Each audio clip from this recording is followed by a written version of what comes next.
Hi friends, आपका स्वागत है ITI पीटर स्टडी चैनल में। कल किए थे 200 नंबर क्वेश्चन तक और 201 नंबर जो आपके लिए छोड़ा गया था होमवर्क। चलिए आज 201 को पहले देखते हैं, उसके बाद आगे बढ़ेंगे।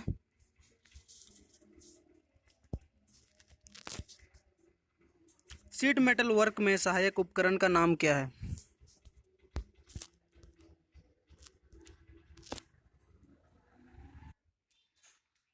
तो देखते हैं। चलिए, बोला ये चित्र में दिखाया गया क्या है।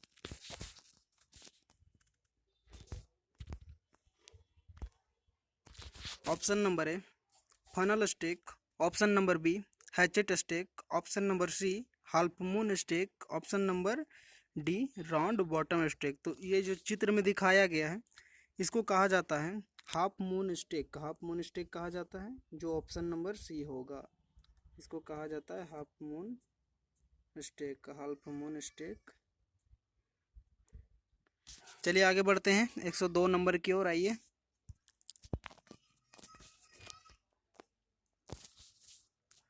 रिवेट को अंतिम आकार देने के लिए किस रिवेटिंग टूल का उपयोग किया जाता है?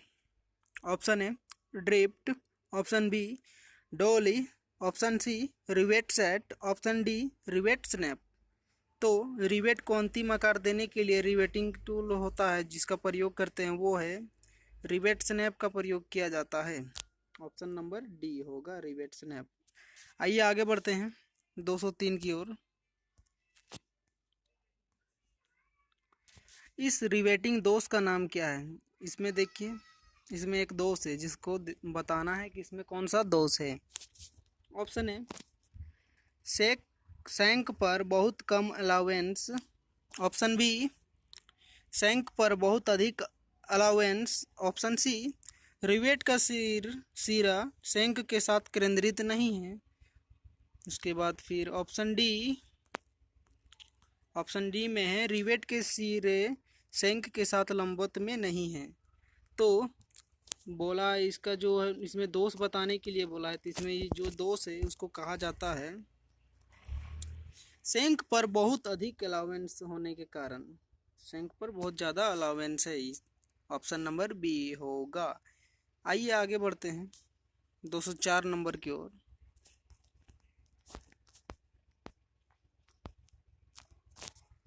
रिवेटिंग में फ्लूइड टाइट जॉइंट बनाने के लिए प्रयुक्त टूल का नाम बताइए। Option A drift, option B rivet snap, option C fullering tool, option D caulking tool. तो बोल रहा है कि रिवेटिंग में फ्लूइड टाइट जॉइंट बनाने के लिए प्रयुक्त होता है फुलरिंग टूल का प्रयोग किया जाता है। चलिए आगे बढ़ते हैं 205 नंबर की ओर। आइए, मोटी शीट्स को काटने के लिए प्रयुक्त उपकरण का नाम क्या है? Option A bent snip, option B lever shear, option C straight snip, option D circle cutting machine. तो इसको कहा जाता है, बोल रहा है कि मोटी शीट्स को काटने के लिए प्रयुक्त होता है लीवर सीयर। लीवर सीयर का प्रयोग होता है मोटी शीट को काटने के लिए। ऑप्शन नंबर बी होगा। आइए आगे बढ़ते हैं।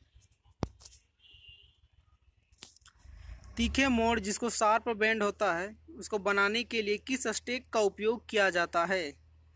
Option number A funnel stake, option number B hatchet stake, option number C half moon stake, option number D big and big iron, bike iron ना। तो बोल रहा है कि तीखे मोड़ जो शार्प बेंड होता है उसको बनाने के लिए प्रयोग किया जाता है हैचेट स्टेक का। ऑप्शन नंबर बी होगा। आइए आगे बढ़ते हैं 207वें नंबर की ओर। बोल रहा है इस स्टेक का नाम क्या है? देखिए इस स्टेक का नाम क्या है पूछ रहा है। ये चित्र देखिए, ऑप्शन नंबर में आते हैं। Option number A horse stake, option number B big iron, option number C funnel stake, option number D crushing iron. तो इसको कहा जाता है फनेल स्टेक। फनेल स्टेक क्या कहा जाता है? फनेल स्टेक कहा जाता है, जो ऑप्शन नंबर आइए आगे बढ़ते हैं। टीन की चादरों की सोल्डरिंग के लिए किस फ्लक्स का उपयोग किया जाता है? Option number A resin, option number B paste, option number C zinc chloride, option number D ammonium chloride. तो बोल रहा है टीन की चादरों की सोल्डरिंग के लिए जो फ्लक्स प्रयोग किया जाता है वो फ्लक्स है जिंक क्लोराइड। आइए आगे बढ़ते हैं 209 नंबर की ओर। ऑप्शन नंबर सी होगा इसका। आइए 209 की ओर बढ़ते हैं। रूफिंग और पैनलिंग के लिए शीट धातु के जोड़ में किस सीम का उपयोग किया जाता है या फिर उपयोग किया है बोल रहा है। Option number A lap seam seam, option number B double seam, option number C grooved seam, option number D double grooved seam. तो बोल रहा है रफिंग और पैनलिंग के लिए शीट धातु के जोड़ में बोल रहा है जो सीम का प्रयोग होता है वो है double grooved seam. Option number D होगा, डबल ग्रुप्ड सीम का प्रयोग किया जाता है रूफिंग और पैनलिंग के शीट धातु के जोड़ में। आइए आगे जाते हैं। रिवेट इंटरफेरेंस क्या है? ऑप्शन नंबर ए चादर की मोटाई, ऑप्शन नंबर बी रिवेट का व्यास, ऑप्शन नंबर सी हेड बनाने के लिए लंबाई, ऑप्शन नंबर डी रिवेटिंग के लिए आवश्यक कुल रिवेट लंबाई। तो बोल रहा है रिवेट इंटरफेरेंस जो है वो हेड बनाने के लिए लंबाई है, जो ऑप्शन नंबर सी में है। आइए आगे बढ़ते हैं 211वें नंबर की ओर। एक्स के रूप में चिन्हित छेद का उद्देश्य क्या है? ये जो छेद दिया गया है इसका उद्देश्य पूछा गया है, किसका उद्देश्य क्या है? ऑप्शन नंबर ए क्रैक को बंद करना, ऑप्शन नंबर बी आसानी से बेंडिंग करने के लिए, ऑप्शन नंबर सी उपस्थिति बनाओ, ऑप्शन नंबर डी सिरों के बीच निकासी की अनुमति दें। तो ये जो पूछा गया है ये है क्रैक को बंद किया जाता है, इससे क्रैक को बंद करने के लिए है। ऑप्शन नंबर ए होगा इसका। आइए आगे बढ़ते हैं 112वें नंबर की ओर।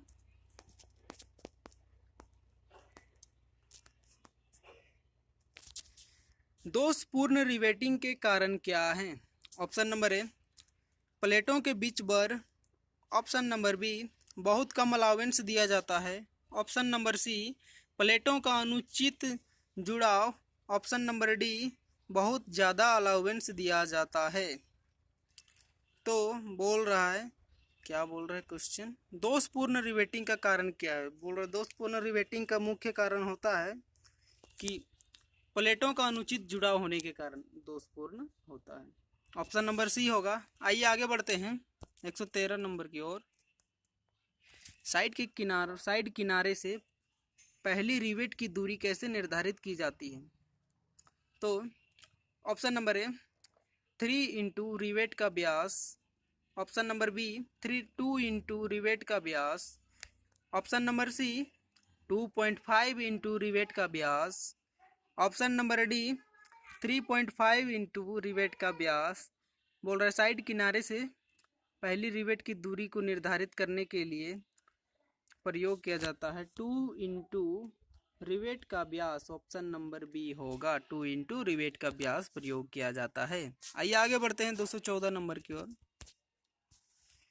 हाथ कतरनी मशीन में एक्स के रूप में चिन्हित भाग क्या है? हैंड शेयरिंग मशीन में जो दिखाया गया है एक्स के रूप में उसका बोल रहा है वो क्या है? Option number A clamp, option number B lever arm, option number C lower blade, option number D upper blade. तो इसको कहा जाता है अपर ब्लेड कहा जाता है, अपर ब्लेड। ऑप्शन नंबर डी क्या कहा जाता है? अपर ब्लेड। इसको अपर ब्लेड कहा जाता है। चलिए आगे बढ़ते हैं।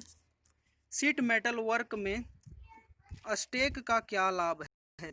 ऑप्शन नंबर ए तेज करना, जिसको शार्पनिंग बोलते हैं, ऑप्शन नंबर बी सहायता प्रदान करना, option number C rest of work piece, option number D उपकरण को नुकसान से बचाएं।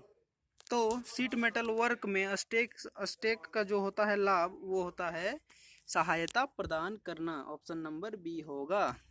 आइए आगे बढ़ते हैं 216वें नंबर की ओर। रिवेटिंग में एक्स के रूप में चिन्हित उपकरण का नाम क्या है?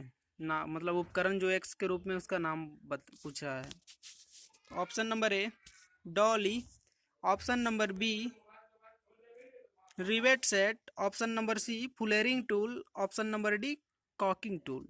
तो जो एक्स के रूप में है उसको कहा जाता है कॉकिंग टूल। क्या कहा जाता है? Caulking tool.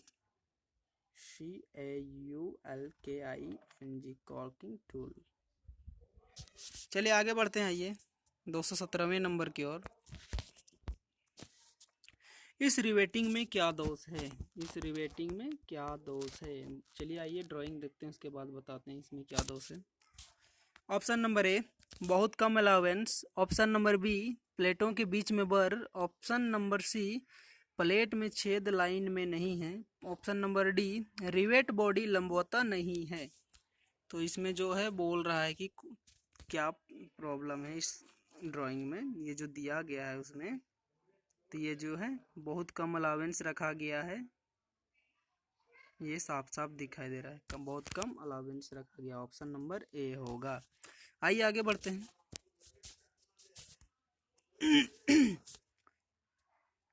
Revised add plate को दबाकर द्रव तंग संयुक्त बनाने के लिए किस उपकरण का उपयोग किया जाता है? Option number A dolly, option number B drift, option number C caulking tool, option number D fullering tool. तो रिवाइज्ड एज प्लेट को दबाकर द्रव तंग संयुक्त बनाने के लिए जिस उपकरण का प्रयोग होता है उसको कहा जाता है फुलेरिंग टूल। उसको कहा जाता है fullering tool. Option number D. आइए आगे बढ़ते हैं 219वें की ओर। विभिन्न प्रकार के हेम और सीम बनाते समय अलाउंस की आवश्यकता क्यों होती है ना? क्यों होती है बोल रहा है। विभिन्न प्रकार के हेम और सीम बनाते समय अलाउंस की आवश्यकता क्यों होती है? ऑप्शन नंबर ए अच्छी दिखावट के लिए, ऑप्शन नंबर बी किनारों को नुकसान से बचाने के लिए, ऑप्शन नंबर सी सीम पर ओवरलैपिंग रोकने के लिए, ऑप्शन नंबर डी सही आकार बनाए रखें और ताकत में सुधार के लिए। तो क्वेश्चन बोल रहा है विभिन्न प्रकार के हेम और सीम बनाते समय अलाउंस की आवश्यकता इसलिए रखा जाता है क्योंकि इसका जो सही आकार बनाए रखे और ताकत में सुधार के लिए। ऑप्शन नंबर डी होगा। आइए आगे बढ़ते हैं। जोड़ और सोल्डर के लिए कौन सी धातु की सीट सबसे आसान है? Option number A tinned plate, option number B lead, option number C galvanized iron, option number D stainless steel. तो क्या बोला है क्वेश्चन? जोड़ और सोल्डर के लिए कौन सी मतलब सीट प्लेट का प्रयोग किया जाता है, यही बोला है। तो इसका बोल रहा है कि इसमें जो है टिन्ड प्लेट का प्रयोग किया जाएगा। टिनेड प्लेट। आइए आगे बढ़ते हैं 221वें नंबर की ओर। शीट मेटल के काम में कौन सी धातु बहुत नरम और भारी होती है? Option number A lead, option number B black iron, option number C aluminium, option number D तांबा और सीट, जो तांबा का सीट होता है वो कॉपर सीट जिसको बोला जाता है। तो सीट मेटल के काम में बोल रहा है जो नरम और भारी होता है वो प्रयोग किया जाता है लीड, जो शीशा होता है उसका प्रयोग किया जाता है। ऑप्शन नंबर ए। आइए 222वें की ओर चलते हैं। कौन सी धातु की सीट पानी और मौसम के संपर्क को झेल सकती है? Option number A black iron, option number B copper sheet, option number C stainless steel, option number D galvanized iron. तो बोल रहा है कि कौन सी सीट जो है पानी और मौसम के संपर्क को झेल सकता है, वो है गैल्वेनाइज्ड आयरन, जो जस्ता का कोटिंग चढ़ा होता है जिसमें। चलिए आगे बढ़ते हैं। रिवेटिंग ऑपरेशन में ड्रिफ्ट का उद्देश्य क्या है? ऑप्शन नंबर ए रिवेट को पोजीशन में रखना। ऑप्शन नंबर बी, धातु से धातु को जोड़ बनाना। ऑप्शन नंबर सी, रिवेट करने वाले छिद्र को एक सीध में रखना। ऑप्शन डी, रिवेट सिरे को नुकसान से बचाना। तो रिवेटिंग ऑपरेशन में बोल रहा है ड्रिफ्ट का उद्देश्य होता है रिवेट करने वाले छिद्र को एक सीध में रखना। ऑप्शन नंबर सी होगा। आइए आगे बढ़ते हैं। बोल रहा है रिवेटिंग में एक्स के रूप में चिन्हित टूल का नाम क्या है। ये जो टूल दिया गया है इसका नाम क्या है पूछा है। Option number A, drift. Option number B, rivet snap.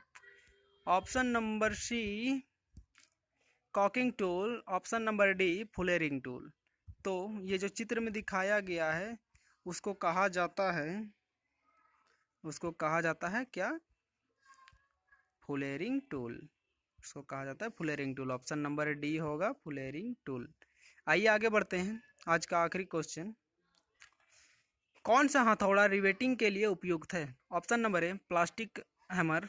Option number B, ball peen hammer. Option number C, cross peen hammer. और option number D, straight peen hammer. तो बोल रहा है रिवेटिंग के लिए जो हैमर प्रयोग किया जाता है वो है ball peen hammer.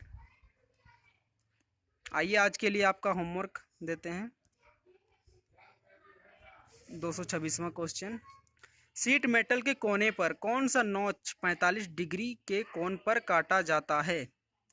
Option number A, wire notch. Option number B, slant notch. Option number C, square notch. Option number D, straight notch. आप इस क्वेश्चन का आंसर कमेंट करके बताइएगा। और हमारा ये वीडियो कैसा लगा, अगर अच्छा लगा हो तो लाइक, शेयर, कमेंट और सब्सक्राइब ज़रूर से ज़रूर करें। धन्यवाद। जय हिंद, जय भारत।